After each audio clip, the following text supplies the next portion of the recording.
¿Alguna vez has sentido que algo no está bien? Aunque no puedas explicarlo, que el aire se vuelva más frío, el silencio más pesado y el tiempo parece detenerse. Esa noche, Leonel solo quería llegar a casa. La madrugada cubría al pueblo de la viuda con un manto de niebla espesa. La luna flotaba, solitaria, en el cielo, iluminando con su luz pálida las calles polvorientas. El Chevy azul de Leonel avanzaba por la carretera desierta. Era la cuarta vez en la semana que terminaba siendo el conductor de sus amigos borrachos, pero esta vez el ambiente en el pueblo se sentía extraño, como si algo estuviera esperando en la oscuridad. Cuando dejó al último de sus amigos en casa, el silencio de la madrugada lo envolvió por completo. Solo quedaban el zumbido del motor y el sonido de los grillos. El camino a casa era corto. Unas cuantas calles solitarias, el viejo puente y listo. O al menos eso pensó. Cuando llegó al semáforo que parpadeaba en amarillo, la vio. Una joven de piel pálida y vestido claro, de pie en la orilla del camino, justo en el límite de la luz de los faros. Sus ojos oscuros reflejaban un vacío inquietante. Sus brazos cruzados parecían temblar de frío. Toc, toc. Leonel saltó en el asiento. La chica había golpeado suavemente la ventana del copiloto. Algo en su interior le decía que no debía bajar el vidrio. Pero ¿cómo ignorar a una muchacha sola a esa hora? ¿Necesitas ayuda?, preguntó con voz tensa. Ella asintió lentamente. Mis amigos me dejaron. Perdí mi bolsa y no tengo dinero. ¿Podría llevarme a casa? Vivo en el fraccionamiento Cuauhtémoc, a las afueras del pueblo. Leonel dudó. No conocía bien esa zona, pero sonaba real. Suspiró y desbloqueó la puerta. Súbete. La joven se deslizó en el asiento del copiloto con movimientos tan suaves que parecían irreales. En cuanto arrancó el auto, un escalofrío recorrió la espalda de Leonel. El aire dentro del auto se había vuelto helado. Intentó hablar para aliviar la incomodidad. ¿Cómo te llamas? Mariela. ¿Y qué hacías tan tarde en la calle? Me dejaron, susurró, sin apartar la vista de la carretera. Cada palabra que decía era corta, apenas un murmullo. La neblina hacía más densa alrededor del coche. Algo estaba mal, muy mal. El camino se volvió más solitario. A la izquierda, una barda sin pintar. A la derecha, casas dispersas, todas con las luces apagadas. Todo el pueblo dormía, pero Leonel sentía que algo en la oscuridad los observaba. Entonces, la joven habló. Aquí es. Leonel frenó suavemente, miró a su alrededor. No había ninguna casa, solo neblina y la barda vieja. Giró la cabeza para preguntarle si estaba segura de que era el lugar correcto, pero el asiento estaba vacío. El frío lo golpeó como un puñetazo en el pecho. Su respiración se volvió errática. El auto seguía encendido, las puertas seguían cerradas.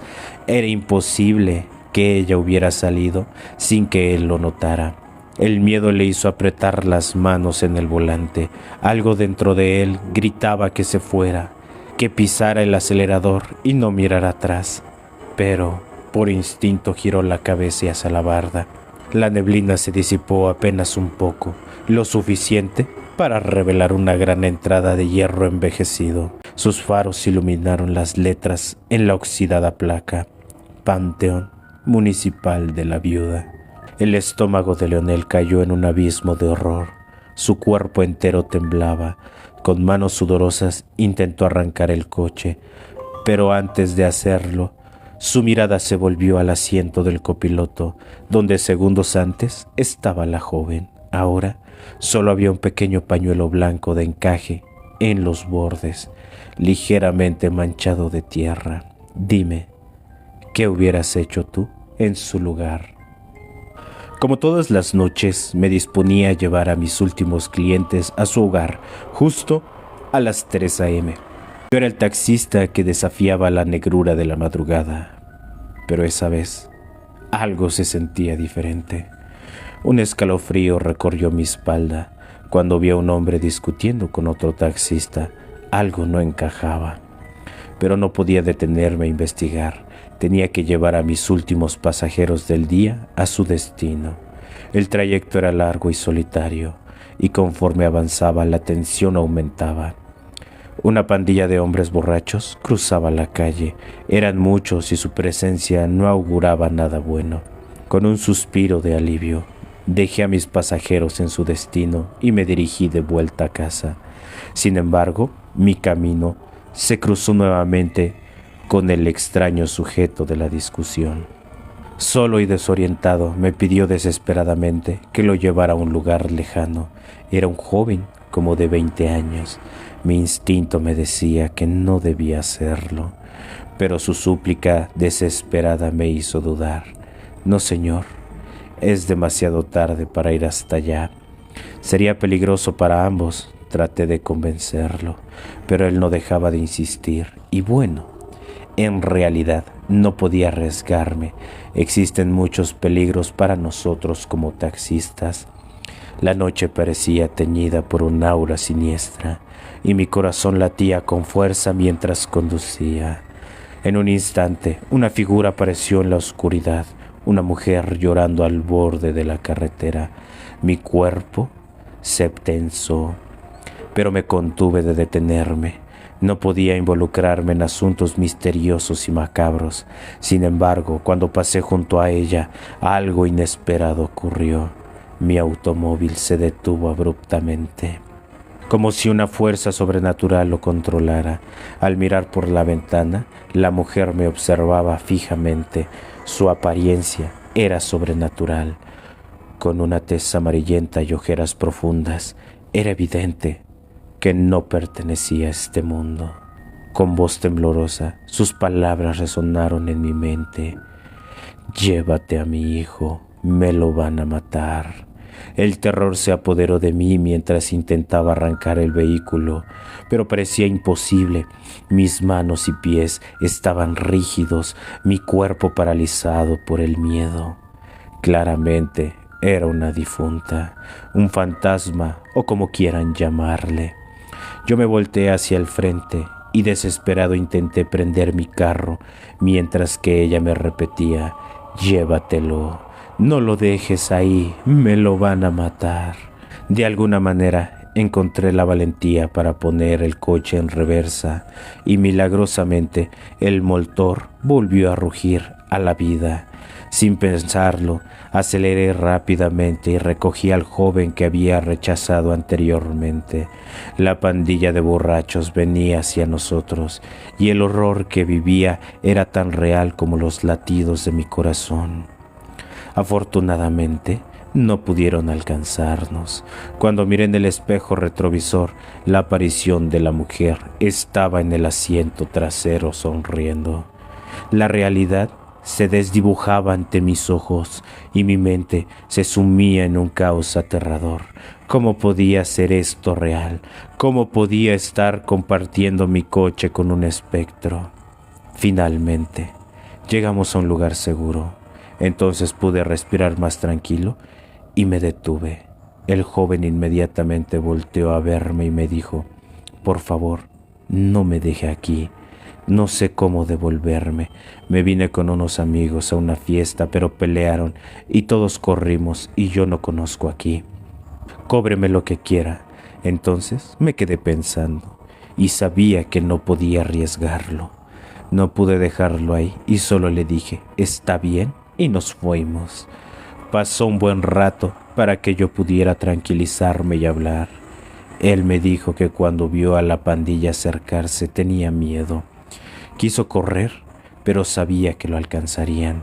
Dijo que estaba tan asustado que le pidió a su mamá que lo ayudara. Y el joven confesó que su madre había fallecido hace 2 semanas. Ahora entendía que ella había vuelto desde el más allá para proteger a su hijo.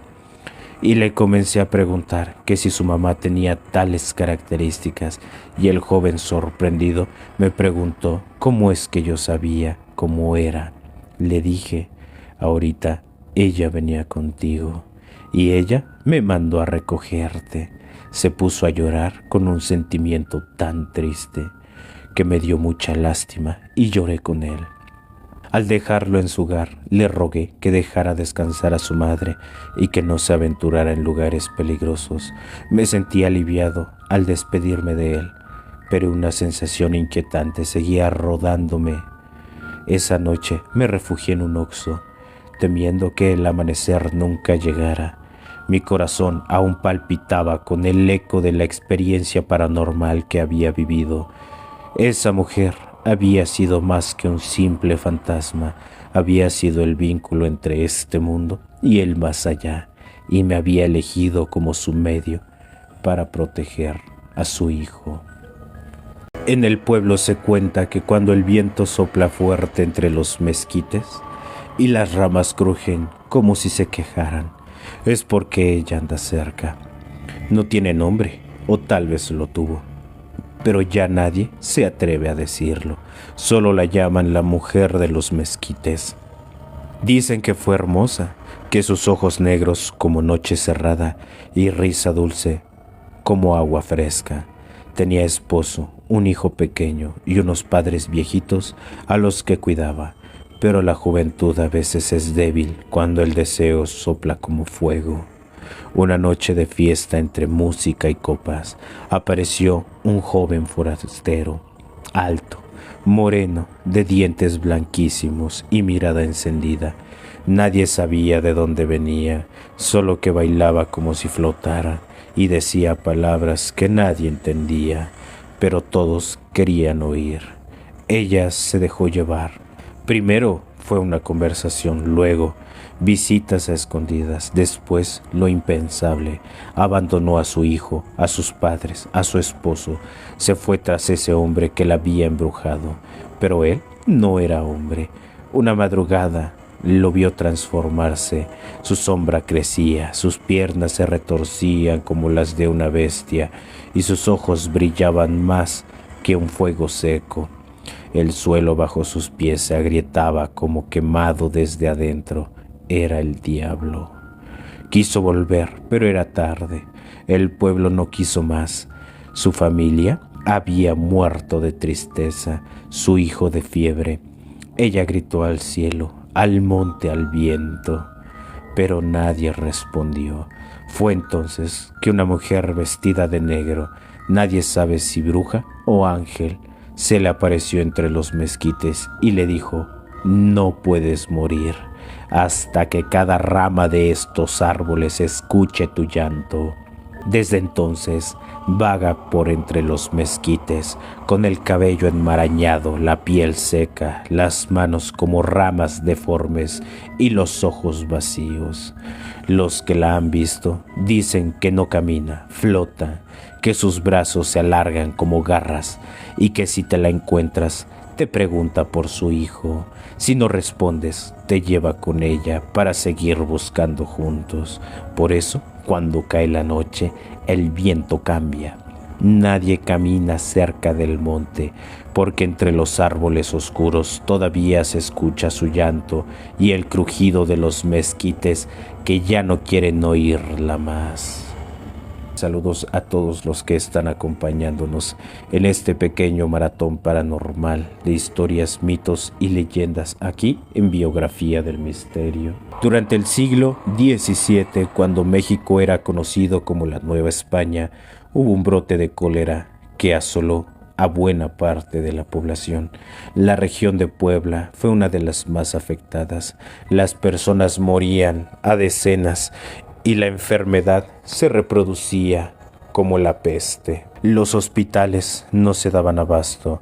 Uno de los más célebres ocupaba las instalaciones de lo que actualmente es San Pedro, Museo de Arte. El Hospital de San Pedro era llevado entre médicos y frailes que hacían todo lo posible por atender a sus numerosos enfermos.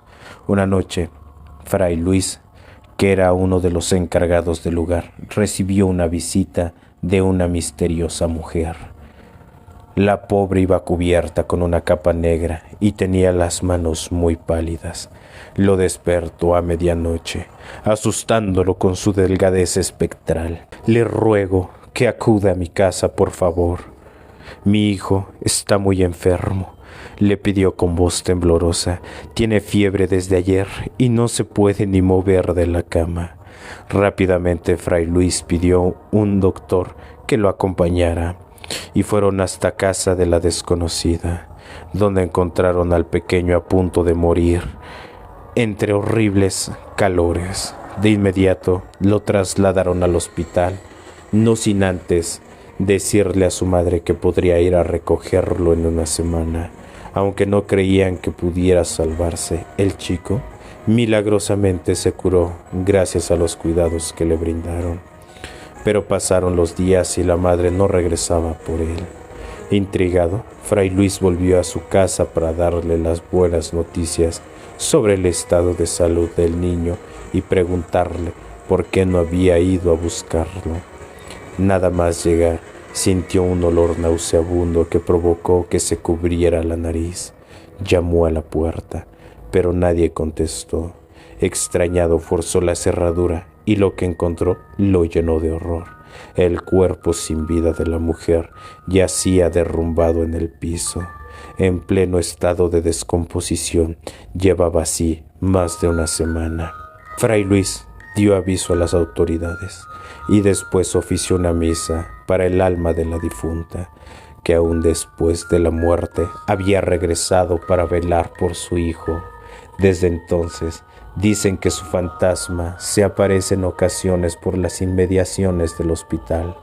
Por otra parte, Fray Luis fue recordado durante los años venideros como un hombre de gran corazón, especialmente por aquel niño al que salvó, el cual, tras quedar bajo su protección, llegó a convertirse en un afamado médico.